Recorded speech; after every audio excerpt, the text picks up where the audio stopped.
Hi friends, this is Mayur. You're watching Beyond Bollywood Plus. Today we will review Lust Stories 2. लेकिन before that, please हमारे channel को subscribe करेगा and don't forget to press the bell icon. अक्सर ऐसा माना जाता है कि शायद सिनेमा पे लोगों को सेंशुअल सेक्सुअल कंटेंट देखना पसंद नहीं है, लेकिन इस बात को गलत साबित किया था जब 2018 में नेटफ्लिक्स की एंथोलॉजी फिल्म लस्ट स्टोरीज आई थी। और उसमें अगर आप देखें तो जो चार कहानियां थी और जो डायरेक्टर दिवाकर बैनर्जी की जो कहानी थी, जिसके अंदर मनीषा कोइराला, संजय कपूर और जयदीप अलावत थे, अगर उस कहानी को छोड़ दे तो बाकी जो तीन कहानियां थी उसके अंदर they basically stuck to the standard definition of lust. अब 5 साल के बाद प्रोड्यूसर रॉनी स्क्रूवाला, आशी दुआ वो लस्ट स्टोरीज और नेटफ्लिक्स लस्ट स्टोरीज 2 लेके आए। कहना पड़ेगा चार नई कहानियां हैं, चार डायरेक्टर नए हैं और we also get to see some I would say different shades of lust. तो जो पहली कहानी है वो आर बाल्की साहब की है और उसके अंदर कुछ ऐसा है कि दो मिडिल क्लास फैमिलीज है, एक माहौल है और लड़का लड़की की शादी की बात चल रही है। The guy is played by Angad Hasija and the girl is played by Mrunal Thakur. और इन दोनों के जो माँ बाप है वो नॉर्मल जो ट्रेडिशनल स्टफ होता है ऐसी मुलाकातों में बात कर रहे हैं कि आपका लड़का ये है, उसको क्या पसंद है, ब्ला ब्ला ब्ला। और सब अचानक से जो फिर लड़की की जो दादी है that's played by Reena Gupta, और वो सबको अचंभित कर देती है ये कह के सीधा सबके सामने पूछ के कि सेक्स का क्या, संभोग के बारे में क्या, कि have you guys had sex. अब जाहिर है ये सुन के सब स्टंड हो जाते हैं और जो लड़का लड़की है उनकी तो खैर अपनी हंसी पे कंट्रोल कर रहे हैं और शायद दर्शक भी। और लेकिन अक्सर ऐसा जो ये जो चीज़ है या ये कैरेक्टर है इस दादी जैसा, सच बताए तो हमने तो यार जो हम एकदम सिंपल मिडिल क्लास वाले तो we never come across such a character. और खैर किसी को भी ऐसे कैरेक्टर को जज करना, खासकर एक महिला और एक बुजुर्ग कैरेक्टर को जज करना, आई थिंक वो उचित नहीं है। लेकिन ये आपको सोचने पे ज़रूर मजबूर करेगा कि मतलब ये दादी है तो कैसी है और इनकी क्या सोच है। अब इस सीन के बाद ये लड़का लड़का लड़की के घर फिर आता है अकेले में मिलने के, और तब फिर ये दोनों फिर दादी से बात करते हैं और उस दौरान भी दादी फिर से शुरू हो जाती है और इस बार तो वो कुछ मैं कहूँगा जो सेंशुअल कॉन्वर्सेशन है, she uses some nice analogy जैसे कि माउंट फूजी और वॉल्केनिक इरप्शन। समझदार दर्शक जाहिर है समझ गए होंगे। और तब लेकिन जो लड़की है वेदा मृणाल ठाकुर, तब she starts to feel uneasy कि दादी ये क्या है, आप क्या कर रहे हो, और वो चुप ही नहीं होती है। और तब दादी अपनी पोती और अपने होने वाले दामाद से कहती है, देखिए अगर एक लड़का लड़की के बीच में प्री मैरिटल सेक्स ना हो तो उन्हें पता ही नहीं चलेगा कि whether they can satisfy each other. और अगर आप बिस्तर पे एक दूसरे को सेटिस्फाई नहीं कर पाओगे तो ये शादी का टिकना असंभव है। अब क्या, that is the logic of our बार्कीज दादी। लेकिन अब कितनों की दादियां ऐसा सोचती है, मुझे इस बात का तो खैर इल्म नहीं है। लेकिन हाँ, जो हमारी ज़्यादातर ऑडियंस है, खासकर जो ट्रेडिशनल ऑडियंस है, वो ज़रूर अचंभित होगी। नॉर्मली ये होता है कि ट्रेडिशनल इंडियन फैमिली में अगर आप देखें कि जो बच्चे होंगे उन्हें कहा जाएगा कि वो ब्रॉड माइंडेड है, मॉडर्न सोच के हैं। और जो बड़े होते हैं, बुजुर्ग होते हैं, वो तो मान मर्यादा वाले होते हैं और वो अक्सर बच्चों को रास्ता दिखाते हैं। यहाँ पे ये कहूँगा कि मतलब यहाँ पे एक बुजुर्ग रास्ता तो दिखा रहा है, लेकिन जिस भाषा और जिस विषय की बात हो रही है वो नॉर्मली आप एसोसिएट नहीं करेंगे। तो आई थिंक एक शॉक वैल्यू है इस कैरेक्टर में। अब कितनों how many people will relate और accept this character, I think that is out up for an individual opinion. और हम तो खैर यहाँ किसी दादी या किसी कैरेक्टर को ऐसे जज नहीं करेंगे। हाँ, लेकिन एक सवाल जरूर खड़ा कर सकते हैं कि अगर हम दादी के लॉजिक से जाए कि अगर एक लड़का लड़की जिनकी शादी होने वाली है और शादी से पहले उन्हें प्री मैरिटल सेक्स करना अवश्य है, और like if is premarital sex a criteria to for a blissful marriage, ये सवाल जरूर खड़ा हमारे मन में आता है। और हम तो ये सोच रहे हैं कि चलिए अगर हम दादी की बात को मान ले कि pre marital sex is vital, लेकिन क्या कल कलाना क्या पता कि शादी से कुछ दिन पहले या कुछ हफ्ते पहले कुछ दोनों परिवार में दरार आ गई कुछ दूसरे कारण के कारण और फिर ये रिश्ता टूट जाता है। तो तब हम हमारी दादी से पूछना चाहेंगे कि तब आप क्या कहना चाहेंगे। खैर बस हाल ही में फिल्म आदिपुरुष आई थी, उसकी काफ़ी आलोचना हुई थी, खासकर उसके डायलॉग्स को लेके, और it was said to be very insulting to Hindu deities. और अपने डिफेंस में writer dialogue writer Manoj Muntashir साहब ने कहा था कि जिस भाषा का उन्होंने उपयोग किया है उस भाषा में ही उनके गांव की नानी दादियाँ रामायण महाभारत सुनाती थी। तो खैर हमें नहीं पता, शायद आर बाल्की की जो दादी है वो भी शायद मनोज मुंतशिर के गांव से आएगी। खैर ये अचंभित करने वाली स्टोरी है और सही अगर आप हमसे सच पूछे तो हम हैरान हुए थे कि एक शॉक वैल्यू है। नॉर्मली ये होता है कि ऐसी कुछ पोटेंशियली कंट्रोवर्शियल या शॉकिंग नैरेटिव उससे आप अपनी एंथोलॉजी फिल्म बिगिन करते हैं, तो वो जाहिर है। एंड ये है, I think to be honest this story didn't really connect with us या फील मच। हाँ, लेकिन है ऑब्वियसली जो नीना गुप्ता का काम है वो तो अच्छा है ही। एक चीज़ मैं और कहना ऐड करना चाहूँगा कि जहाँ पे जो दादी की जो सोच है उसे तो खुद नीना गुप्ता उनकी जो पर्सनल लाइफ रही है वो उसे काउंटर करती है। ऑब्वियसली जो क्रिकेट फैंस हैं उन्हें पता होगा कि कैसे नीना एक वक्त पे Neena Gupta was dating cricketer West Indies great Vivian Richards. उनकी शादी तो नहीं हुई थी, लेकिन उनकी एक बेटी है जिन्हों जिन्हों उन्हें खुद अकेले पाला है। और वहाँ तो खैर उनकी निजी ज़िंदगी में तो कहना पड़ेगा कि sex has not translated into marriage. खैर ये एक पहली कहानी है और जो दूसरी कहानी है that is by Konkona Sen Sharma. ये थोड़ी विचित्र कहानी है कि जिसमें अंदर एक कॉर्पोरेट एग्जीक्यूटिव है दैट्स प्लेड बाय तिलोत्तमा शोमे।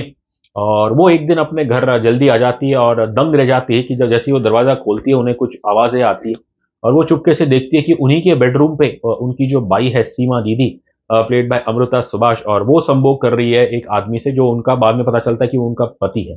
दरअसल वो जो आदमी है वो उसी बिल्डिंग में सिक्योरिटी का काम करता है। अब एकदम से जाहिर है ये कॉर्पोरेट एग्जीक्यूटिव शॉक हो चुकी है और ये एकदम से अपने ही घर से बाहर निकलती है चुपके से और फिर अपने दोस्त जो शायद कोंकणा सेन शर्मा की आवाज़ है उन्हें कॉल करती है फ़ोन पे कि ये देखिए ऐसा हुआ है और मैं तो शॉक हो गई हूँ।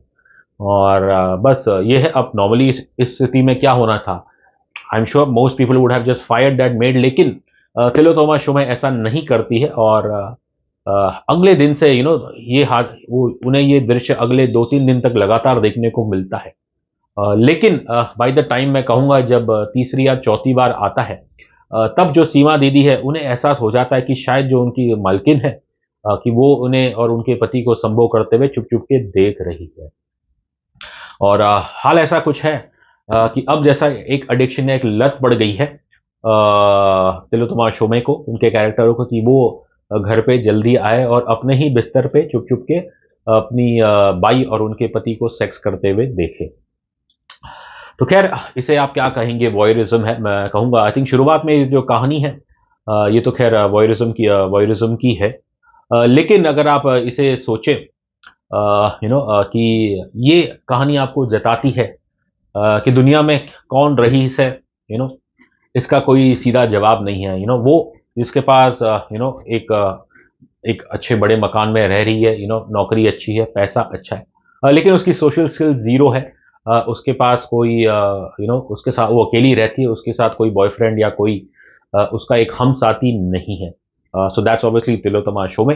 और दूसरी तरफ है ये बाई जो गरीब है, और ऑब्वियसली छोटे से अपने घर में रहती है, चौल में रहती है, लेकिन ऑब्वियसली उसके पास स्पेस और पैसा नहीं है। तो खैर लेकिन उसकी ज़िंदगी में जो है वो हमारी तिलोत्तमा शोमे के कैरेक्टर के पास नहीं है। तो सवाल वही हो जाता है कि मनी या फिर सेक्स, असली धनवान कौन है, इसका फैसला तो हमारे दर्शक ही करेंगे। ये भी कहानी आई थी मैं कहूँगा थोड़ी बहुत विचित्र है और शायद मे बी कोंकणा सेन शर्मा ने जो सेक्स सीन्स है कुछ एक दो one too many sex scenes दिखा दिए गए। They are very well shot कहना पड़ेगा, एस्थेटिकली शॉट है। और परफॉर्मेंस की बात करूँ तो तिलोत्तमा शोमे और अमृता सुभाष ये कमाल के एक्टर्स हैं। मैं कहूँगा बिल्कुल नियर परफेक्ट परफॉर्मेंसेस है। अब ये कहानी इंडिविजुअल दर्शक को कैसे लगेगी, आई थिंक ये उसी पे निर्भर करता है। हमें ये कहानी ये लगी अजीब लगी। और इसमें जो लस्ट है बेसिकली यहाँ पे एक तरफ लस्ट है and there is also an envy towards lust, that's the kind of shade which we get to see from this story. खैर जो तीसरी कहानी है वो जिसके अंदर जो शायद जिसके लिए लोग बड़े बेसब्री से इंतजार कर रहे थे, क्योंकि फर्स्टली तो that's directed by Sujoy Ghosh and it ये कहानी में है विजय वर्मा एंड तमन्ना भाटिया, जिनके बारे में अब कहा जाता है कि they are dating each other. और इन्होंने भी ऐसे भी कुछ बयान दिए हैं जिससे लगता है कि हाँ इनके बीच में कुछ चल रहा है। तो खैर रील और अब शायद रियल जोड़ी तमन्ना एंड विजय, इनकी कहानी कुछ ऐसी है कि विजय वर्मा ये एक सीईओ है कंपनी में, ये अपनी गाड़ी चला रहे हैं, गाड़ी चलाते समय ये वीडियो कॉल कर रहे हैं अपनी एक मिस्ट्रेस से, जो ऑब्वियसली टू पीस पहने भी है, और वीडियो में वो उन्हें अच्छे अच्छे दृश्य दिखा रही है। और तब विजय को अपने बीवी का कॉल आता है, अनु, और वो उनसे कहती हैं कि आप जल्दी आ जाओ, क्योंकि चेयरमैन जो खुद उनके उस लड़की के पिता है, उन्होंने एक मीटिंग रखी है। तो बेसिकली विजय इज लाइक वो सन इन लॉ है अपने ही बॉस के। तो विजय ना खुश है, बिकॉज ऑब्वियसली यहाँ पे वो वीडियो चैट कर रहे थे, वो अपनी पत्नी का कॉल काटते हैं, कहते हैं कि हाँ मैं जल्दी आता हूँ, अपनी गर्लफ्रेंड को बोलते हैं कि ना अभी मेरे को ज़रा मीटिंग में जाना है, और लेकिन ऑब्वियसली वो उन्हें डिस्ट्रैक्ट करती है, और तब अचानक से उनका गाड़ी से कंट्रोल जाता है, और उनकी गाड़ी का एक्सीडेंट हो जाता है। फिर अगले फिल्म में हम देखते हैं कि विजय भाई साहब आराम से उठते हैं, इन्हें कुछ खरोच ही नहीं आई है, और ये फिर चल के कहीं बाजू में एक कोई पता नहीं चर्च है कि क्या है, कुछ तो एक है हॉल जैसा, और वहाँ से म्यूजिक की आवाज़ आ रही है, तो ये वहाँ जाके देखते हैं कोई मस्त सेक्सी सी लड़की है लाल कपड़े में पहने में, उसके आपको सिर्फ बैक दिख रही है, और वो डांस कर रही है, और पीछे बैकग्राउंड में जो जब कोई बात बिगड़ जाए उसका एक रीमिक्स वर्जन चल रहा है। वैसे तो खैर ये जो गाना है कुमार सानू और राजेश रोशन, कुमार सानू का crooned and Rajesh Roshan compose, दरअसल it was inspired by Hedy West classic song 100 miles. है वो तो बात की बात, वो तो अलग बात है, लेकिन हाँ यहाँ पे विजय देखना चाहते हैं कि भाई कौन है ये सेक्सी सी लड़की। जब वो लड़की अपना चेहरा दिखाती है ना, तब वो दंग रह जाते हैं, तो फिर वो इस लड़की के पास जाते हैं, बात करते हैं, और ऐसा पता लगता है कि ये तो एक दूसरे को जानते हैं। और फिर एक इंस्पेक्टर जब ये लड़की से बात कर रहे होते हैं, और तब एक इंस्पेक्टर साहब आते हैं, और पता चलता है कि ये लड़की जो तमन्ना भाटिया है, she is her character basically is the wife of this inspector. और इंस्पेक्टर विजय वर्मा से कहते हैं कि आप कौन हैं, और जल्द से जल्द शहर से चले जाइए, आपके लिए ठीक होगा। और फिर ये लड़की उन्हें कहती कि नहीं नहीं, अपने पति को कहती कि मैं इन्हें जानती हूँ, ये मेरे मित्र हैं। और फिर वो अपनी ड्यूटी पे जाते हैं, और फिर तमन्ना और विजय वर्मा तमन्ना इन्हें अपने रूम में लेकर जाती है, और वहीं पे ये भाई साहब फ्लर्टिंग करना चालू कर। लेकिन फिर तो ये पता चलता है कि जो लड़की इन दोनों की 10 साल पहले 10 साल इनकी शादी हुई थी, और 10 साल पहले तमन्ना भाटिया वैनिश हो गई थी, ऐसा कुछ था। और फिर जो ठरकी भाई साहब है हमारे, ये तो रुकते नहीं है, पहले किसिंग विसिंग करते हैं, और बाद में संभोग इनके बीच हो ही जाता है। और संभोग के बाद ऑब्वियसली ये इनसे कहती है कि ये इनसे पूछते हैं कि भाई तुम ऐसे कैसे गायब हो गई। तो ये इन्हें कुछ बताती है, और ऑब्वियसली उसकी जो मिस्ट्री है बेहतर होगा आप खुद देखें। और बस ये कहूँगा कि ये जो कहानी है वेरी प्रेडिक्टेबल है, लेकिन इसका जो अंत होता है कहानी का, कहीं ना कहीं उसमें एक थोड़ा बहुत स्पूकी एलिमेंट है। आई थिंक बेस्ट ये होगा कि आप उसे देखें। बस ये कहूँगा कि जो सुजय घोष ने कहानी लिखी है, और इसकी स्टोरी और स्क्रीन प्ले, वो तो हमें बिल्कुल ही मज़ा नहीं है, बल्कि ओवरऑल अब अगर आप जब देखेंगे ऐसा लगेगा कि इट्स वेरी पुअरली एडिटेड, और शायद डायरेक्टर को भी देख गया होगा कि ये कहानी कहीं जा नहीं रही है, जो ये शूट कर रहे हैं उसमें कुछ मज़ा नहीं आ रहा है। और इसलिए शायद it is also the perhaps the most shortest story in terms of duration in love stories too. तो ये कहानी बस आई थिंक मैं कहूँगा, सिवाय तमन्ना और विजय वर्मा का जो इंटीमेट सीन है, उसके अलावा इसमें आपको कुछ खास देखने को मिलेगा नहीं। ऑब्वियसली जो तमन्ना के फैंस हैं, जो वो इसे पसंद करें, लेकिन एक बात मैं ऐड करना चाहूँगा। हाल ही में जब तमन्ना ने कुछ इंटीमेट सीन किए, जैसे लव स्टोरीज 2 और फिर जी करदा में, तो जो हमने सोशल मीडिया पे देखा था, जो इनकी साउथ की ऑडियंस है, because obviously she started from Bollywood then went to south, और साउथ में इन्होंने नाम कमाया। और ऐसा कहा जाता है कि तमन्ना की एक पॉलिसी रही है, no kissing policy on screen in the south. लेकिन यहाँ पे ऑब्वियसली इन लव स्टोरीज 2 और जी करदा उन्होंने कुछ बोल्ड सीन्स किए, जिसको लेकर उनके साउथ के फैंस बड़े नाराज है, और उस चीज़ को लेकर उनकी काफ़ी ट्रोलिंग भी हुई थी। खैर तमन्ना भाटिया की पिछले साल फिल्म आई थी बबली बाउंसर, जो हमें काफ़ी अच्छी लगी, और हमें पहली बार लगा कि इस लड़की में क्षमता है। तो अब सवाल यही पैदा उठता है कि जब आपका बॉलीवुड करियर कहीं ना कहीं एक तरीके से थोड़ा सा रिवाइव हुआ था पिछले साल, तो अब जो आगे का काम आप बॉलीवुड में करने वाली है, तो क्या वो लव स्टोरीज 2 या जी करदा जैसे बोल्ड कैरेक्टर्स में होगा? खैर I think once again the fans will decide, लेकिन हाँ ये कहेंगे ये स्टोरी, ये narrative, even in terms of performance हमें दोनों बहुत ही बिलो पार लगे। खैर जो चौथी कहानी है, ये कहूँगा Netflix has saved the best for last, and that's directed bye Amit Rabindranath Sharma. और ये कहानी एक अजीब और गरीब तो नहीं, लेकिन एक सोशल एलिमेंट है इस कहानी से जुड़ा। तो कहानी कुछ इस प्रकार की है कि शायद एक राजस्थान का एक कोई ज़िला है, बीजापुर को कुछ अलग सा, शायद अलग सा नाम दिया गया है, बिजोकपुर रजवाड़ा। और वहाँ पे एक मैं कहूँगा एक लूजर, एक frustrated depressed so called royal है, दैट्स प्लेड बाय कुमुद मिश्रा। और उनकी पत्नी है, दैट्स प्लेड बाय कजोल। और ये जो राजा साहब है, ये एक ठरकी इंसान है, बेवड़े हैं। और ये अपनी पत्नी काजोल और उनका एक बेटा है उसके साथ रहते हैं। और इनका जो इंट्रोडक्शन है वो इसी तरह बताया गया कि ये कैरेक्टर कुछ ठीक नहीं है। यहाँ पे अपने बेटे के साथ जाते होते हैं और फिर जब ये अपनी बाई को देखते हैं, बिटारी जिसका कैरेक्टर नेम है, और अपने बेटे को बोलते हैं तू आगे जा, और उसका हाथ पकड़ के ये इन्हें खेतों में ले जा, नदिया रिवर स्ट्रीम के वहाँ पे ले जाते हैं। तो खैर that's the kind of man he is. लेकिन दूसरी ओर जो काजोल है, इंटरेस्टिंग बात यह है कि ये जो काजोल का कैरेक्टर है, ये एक वक्त पे एक सेक्स वर्कर थी। और फिर राजा साहब इनसे शादी करके इन्हें अपने पुश्तैनी हवेली में ले आए। लेकिन ऑब्वियसली उनके यहाँ पे आने के बाद तो जैसे उनका दुख और भी बढ़ गया है, बिकॉज ये रिश्ता टूट चुका है। काजोल को पता है कि उनके पति कैसे हैं, वो तो ठरकी है, ठरकी रहेंगे।